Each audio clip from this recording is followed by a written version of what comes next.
Hi, hello, and welcome to IAS Factor by LearnStroke. At 2024 prelims exam is very near, so I'm sure you must be all really worried about the current affairs and how we need to prepare the important topics. So, it's a small effort from our side to actually bring in some of the important contents. And let's take a look at this. So, in this video, we'll be trying to bring in, I'll be discussing few topics which is going to be helpful for you. I'll take topics randomly, and the topics includes topics which are picked from the Hindu, Indian Express, Press Information Bureau. So anything which is relevant for 2024 UPSC prelims exam is actually picked here on a random basis. So be ready for that. And in the meanwhile, do subscribe to our channel IAS Factor and download LearnStroke IAS app to watch our classes for 25 batch. And please see the number if you want to contact. Please do contact and visit our Malappuram, Calicut, and Kannur offline centers, which is our offline branding also. So this is all, and let's begin the session. Let's begin today's session by understanding which are the important points that we are going to discuss in today's session. We are going to discuss what is the Kachativa issue and what is the international relations angle relating to this, and what is VVP. If you get a questions, Vibrant Village Program, and not what is Operation Sadbhavana, and what is Kibitu, and what is genetic profiling, and how is a thunderstorm created, what are the important aspects of that, and the GI tags has been come in new additions, what are the important new additions for GI tag. RBI is celebrating 90 years, so what is an evaluation, know about the RBI because we need to know about it, and what is IONS, Indian Ocean Naval Symposium, and about the defense exports.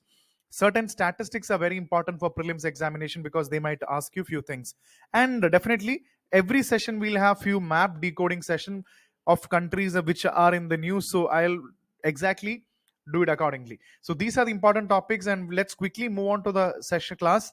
And the first one being Kachativa. Where is Kachativa? So you should know that India and Sri Lanka, and in this context, something that you should remember is the Gulf of Mannar, and you must be knowing about the Park Bay and a place called Jaffna. So this is the place called Kachativa. So this, you should know that this is disputed between India and Sri Lanka. This was disputed, and now after a long time, this is in the news, and let's find out why. So you should know where is Kachativa. It is actually a tiny uninhabited island, 285 acres in the Park Strait between India and Sri Lanka. It's spread across 1.6 kilometer, and it's situated. It is actually in the northeast of Rameshwaram. You can take a look at the map also. It is actually northeast of Rameshwaram. You can see where is Rameshwaram, Ramanathapuram, Dhanushkodi. You can see that exact location you can see. And 62 kilometers of Jaffna, the Sri Lanka's northernmost point. So Jaffna is Sri Lanka's northernmost point, and 24 from the populated Delft Island, which is a part of Sri Lanka. So this is also something that you should remember. Delft Island is also a part of this. And now let's see why it is. You can see Rameshwaram at this point. Rameshwaram at this point. This is the Park Strait, and this is Jaffna. This is Sri Lanka. And this place that is actually marked in the red is Kachativa Island. So let's see some of the other important aspects. It is because Narendra Modi recently said that you should know that 1974 is very important as far as Kachativa Island is considered, because India gave it to Sri Lanka, because there is a negotiation that is going on between 1921. There is a negotiation going on between the government of Madras, now in Tamil Nadu, in the British times, and Ceylon, Sri Lanka. So in 74 was the year Prime Minister Indira Gandhi and Sirima Bandaranaike of Sri Lanka signed an international agreement boundary between two nations, which included the island of Kachativa. And this is what the negotiation started from 1921 to 1974. And fisher people from both countries traditionally use Kachathi for fishing. Although in 1976, Supplemental Pact prohibited fishing in the surrounding waters. Without the permission of Sri Lanka and India, you cannot fish in these waters after 1976. 1974 is important in this regard because a treaty was signed. So no, there is a Saint Anthony's church on the island, which is actually for both the people of India and Sri Lanka. So remember, Saint Anthony's church and the festival is also popular. And the Sri Lanka says that they claim sovereignty over Kachathi Island based on the historical occupation of Portuguese. while India argued that it was historically part of the Ramnad estate. So definitely there was, Sri Lanka said it is Portuguese, India said it is because the Ramanad, because you should know that during the early medieval period, during the 17th century, you can see that the island, the Kachati, was under the control of Sri Lanka's Jaffna kingdom. It had changed hands to the Ramnad kingdom based in Ramanathapuram in India. So from Jaffna kingdom, it went to Ramanad kingdom based in Ramanathapuram. So while British rule, it was a part of Madras presidency. So definitely that is why India claims it. And you should understand that at one point, anyway, 1974 is an important year. Due to the pact, India gave it away, gave it to Sri Lanka.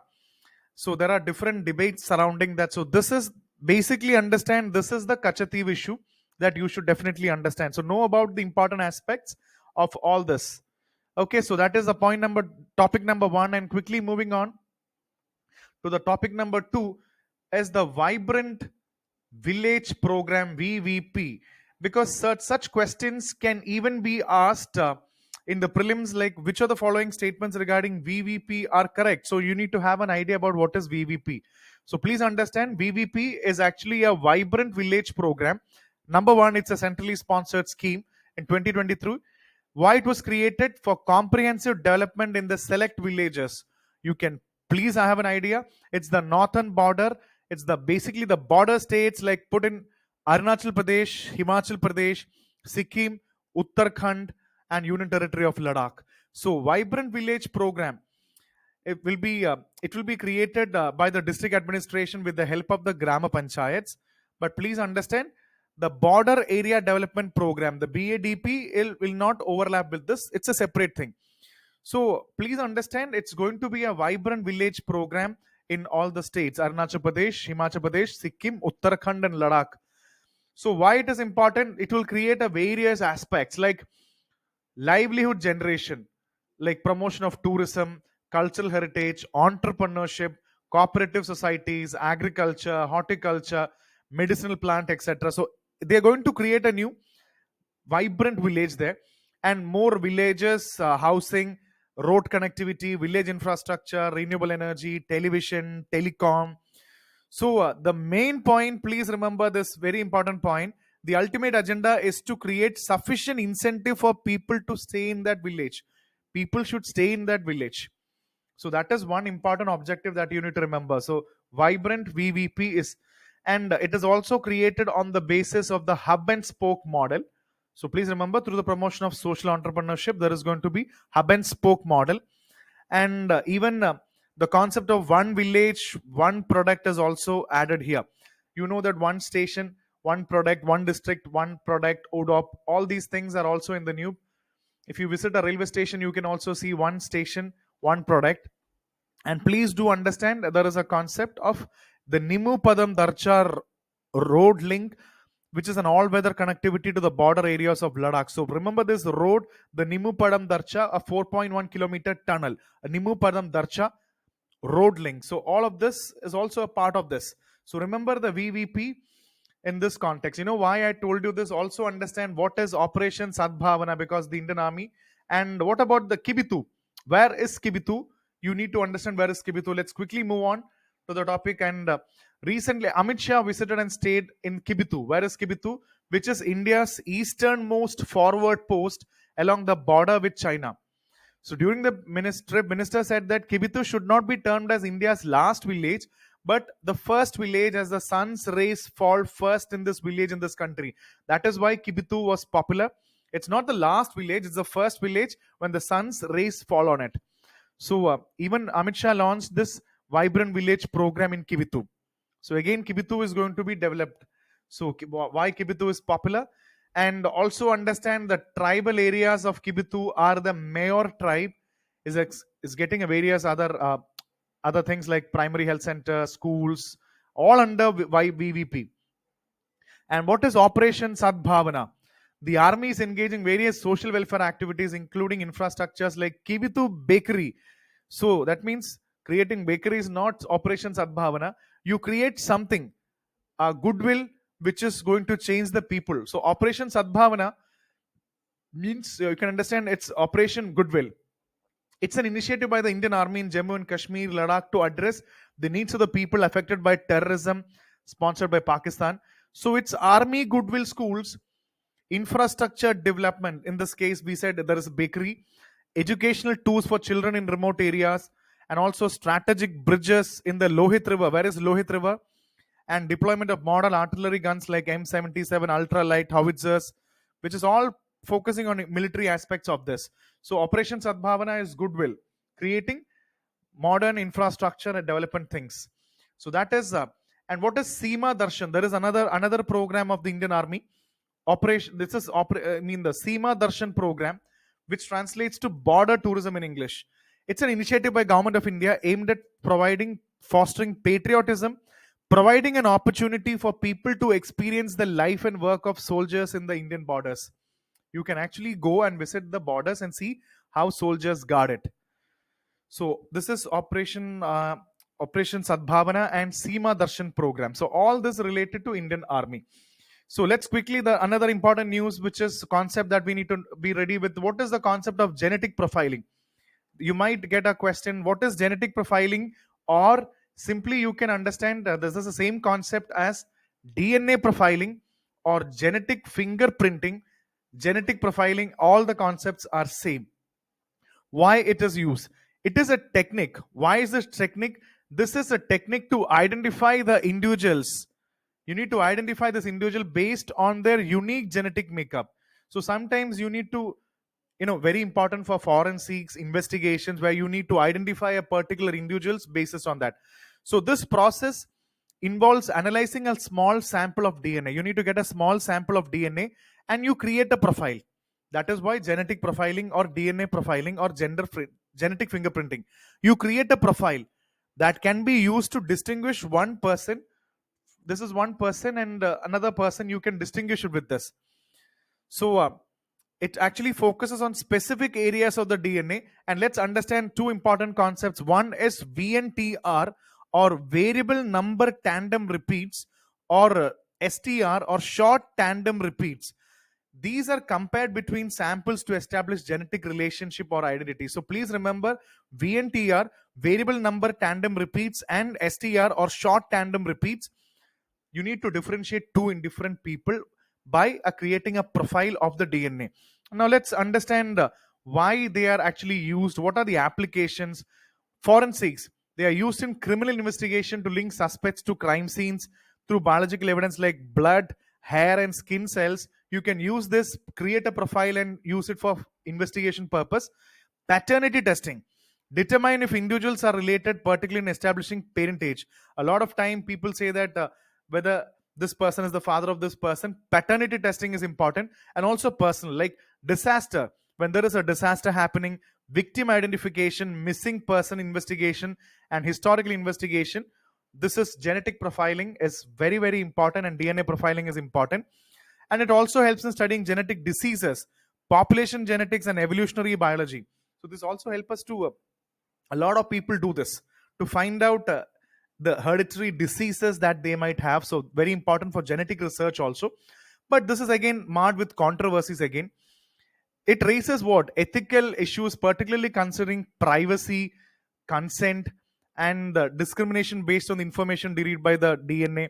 So discrimination, privacy, ethical issues, all have important concerns. Anyway, this genetic profiling has become more affordable, leading to increased use in the medical diagnostic, personalized medicine, and even ancestry testing. So definitely you should know what is this concept of DNA profiling or genetic profiling. So please do understand, even the applications are very important for the prelims exam. They might ask you about what are the applications of this. So a question from science and technology.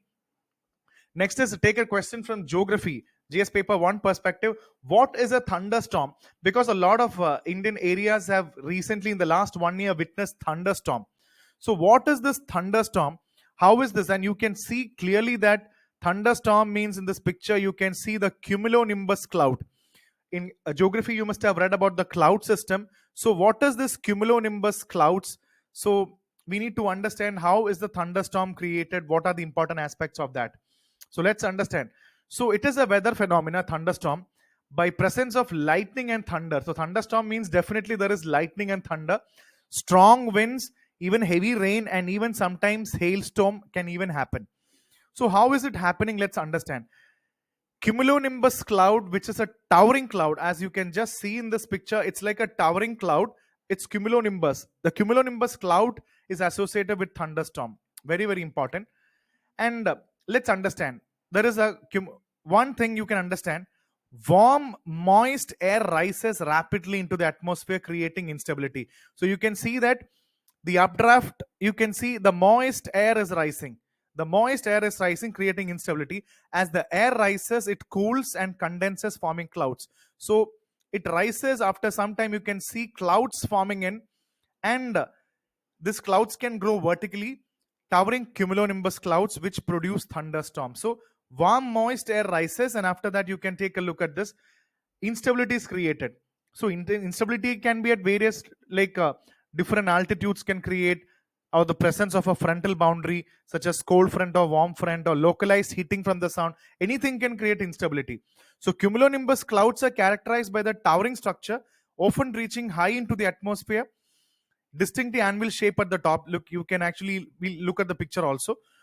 So within this cloud, strong updrafts continue to lift moisture laden air upwards, while downdrafts, so you can see warm moist air goes up, and after some time the updrafts is moist air, while the downdrafts of cooler air descends towards the ground.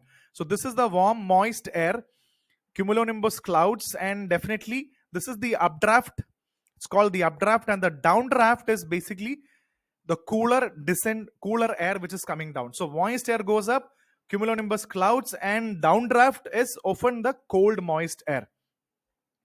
So when the cumulonimbus clouds mature, heavy precipitation include rain, hail, or even snow may fall from the base of the cloud. So that is how it works.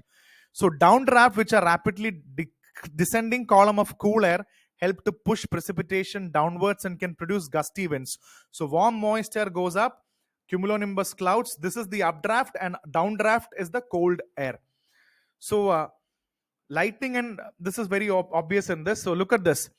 The warm updraft, it goes up, the warm updraft goes up, and this is the cumulonimbus clouds. You can see lightning happening. You can see the cumulonimbus clouds, and lightning and cool downdraft. So this is the cool downdraft. The cool downdraft, and the updraft is the warm thing. So you can see it happens between troposphere, and maybe the top portion is almost about stratosphere, but troposphere and tropopause is important here. So look at this. So this is thunderstorm. Lightning and thunders are very popular here. So remember about this topic also. So eventually the balance between the updraft and downdraft within the thunderstorm may weaken, causing the storm to dissipate. So after some time, the balance is updraft and downdraft, the balance is lost, and the thunderstorms can dissipate gradually as the atmospheric condition becomes less favorable for continued convection, or they may merge with other storms or larger weather systems. So this is how the thunderstorm is happening.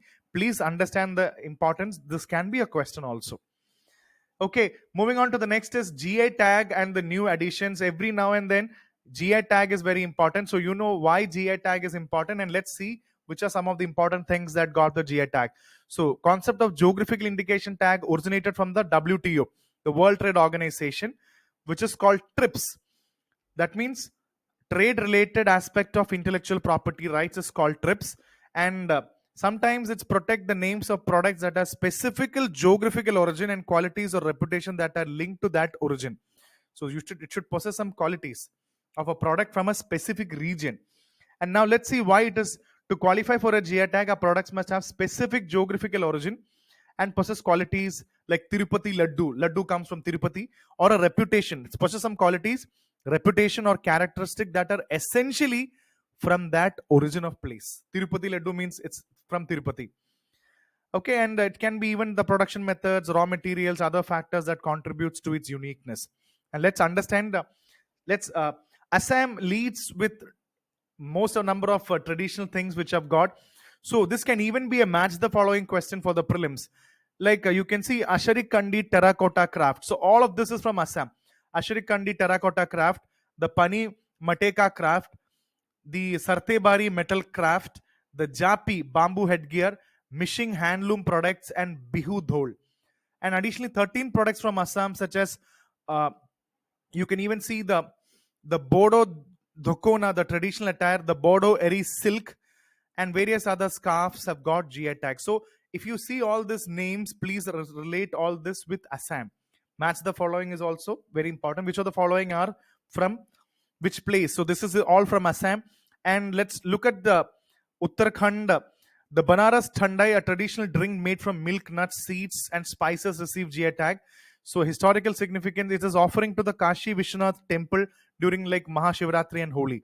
So Banaras Thandai. So know about Uttarakhand and the other areas, especially the Banaras Tabla, the Banaras Shehnai, the Banaras Barwa Mirch, and Banaras Lal Peda. All I've got from this area, Assam, Uttarakhand, and let's look at Tripura. The Pachra Rignai, a traditional dress worn on special occasion, and the Matabari Peda, a sweet preparation, all from Tripura. Let's take Meghalaya, the Garo textile weaving, the Lirnai pottery, and the Chubichi also received the GI tag. So Chubichi, Lirnai pottery, all from Meghalaya. Have an idea about all these places? So that is about GI tag. So remember the places also. Now let's look at RBI's 90 years evaluation. So definitely RBI has got a long way. It's come a long way. Let's see why it is also important in this regard. So celebrating 90 years, recognizing RBI's role in, so lot of things have been appreciated by RBI, and especially the most important thing is CBDC, the central bank digital currency, UPI, everything is lauded for RBI. And even this is leveraging artificial intelligence and machine learning for digital transaction and financial inclusion. This is even a mains, this can be even a mains question.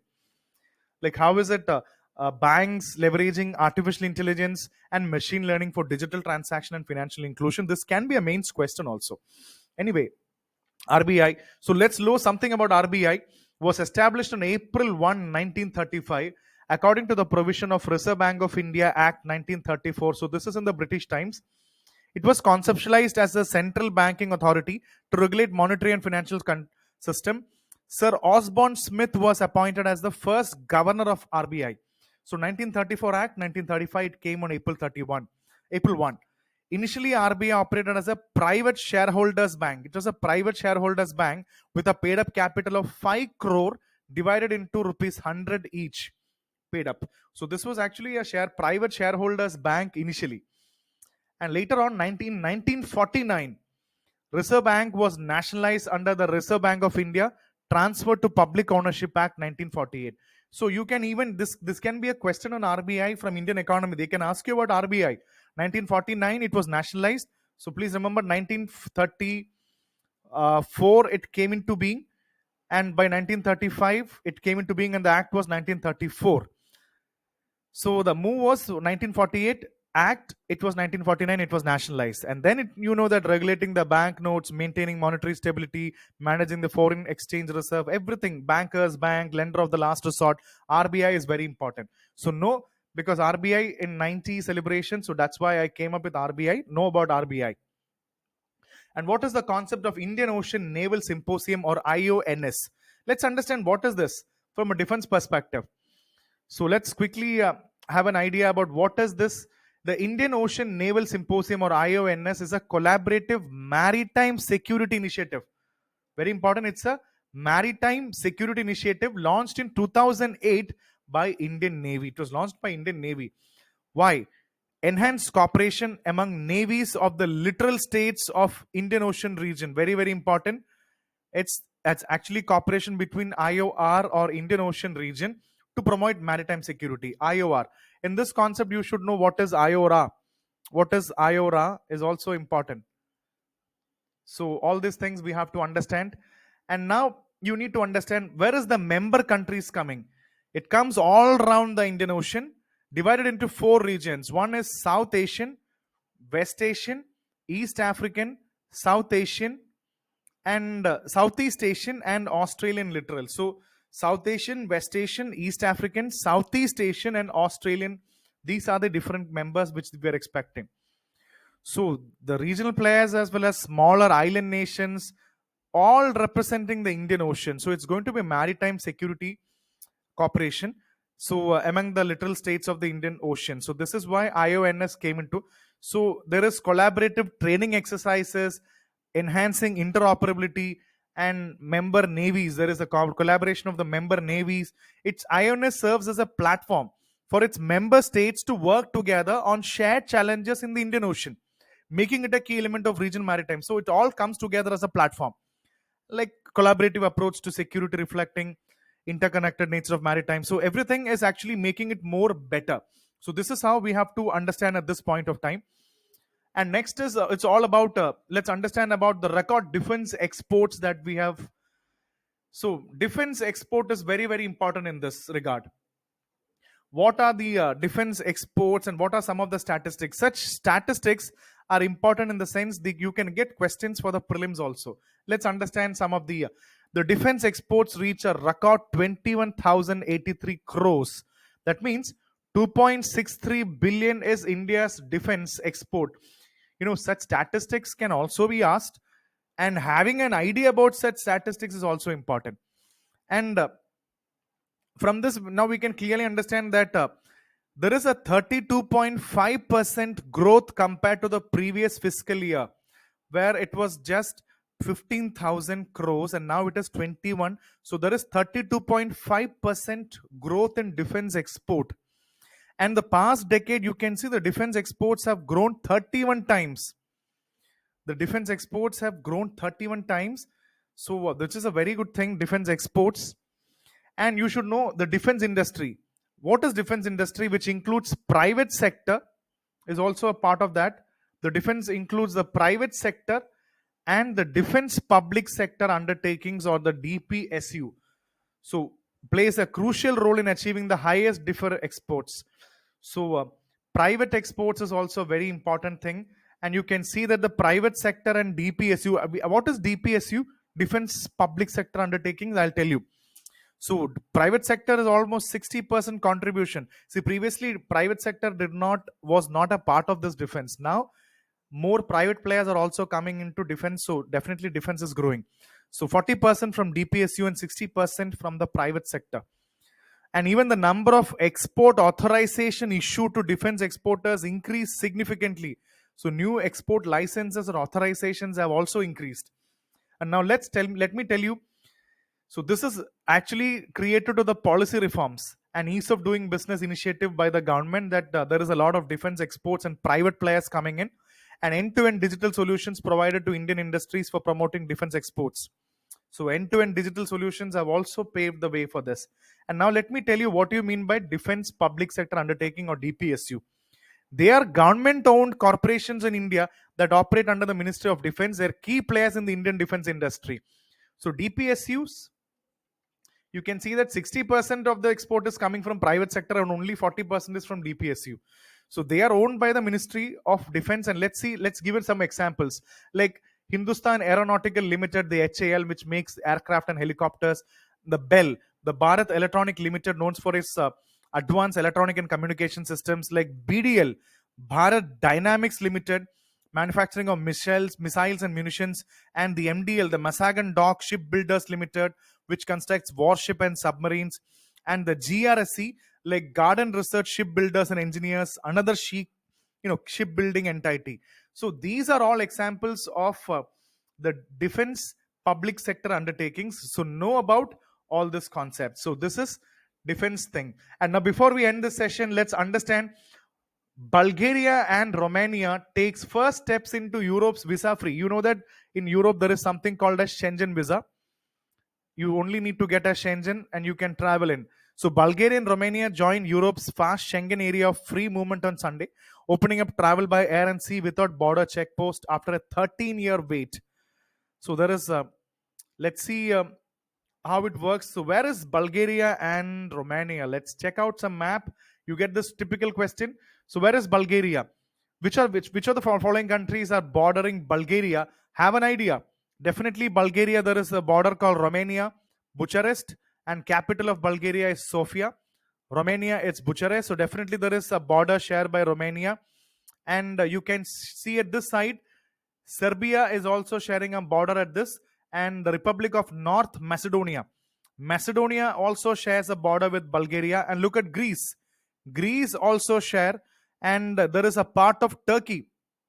Turkey also shares at this, and you can see Bulgaria on this right side. You can see Black Sea is very, very important. You can see Black Sea. So Romania, Serbia, Macedonia, Greece, Turkey. This is how Bulgaria is bordering. And please remember this map of Black Sea. So know clearly where Bulgaria is located. And another aspect is moving on with Romania. We have discussed Romania and Bulgaria. So definitely, Bulgaria is the border. Bulgaria is a small border at this point.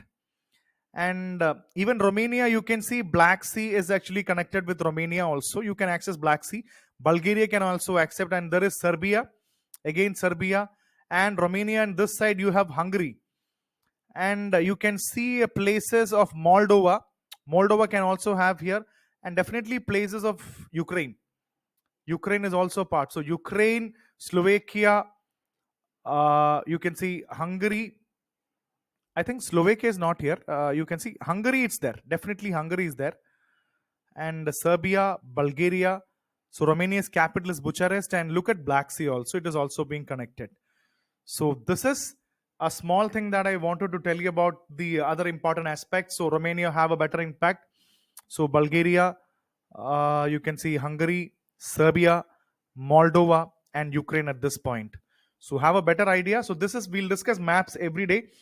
So keep preparing. So in the meanwhile, do subscribe to our channel, and I'll come up with another class with different sessions of economy, science and technology, environment. I'll try to add as many topics. So this is our first class. Okay, so keep watching and do subscribe to our channels. Thank you so much.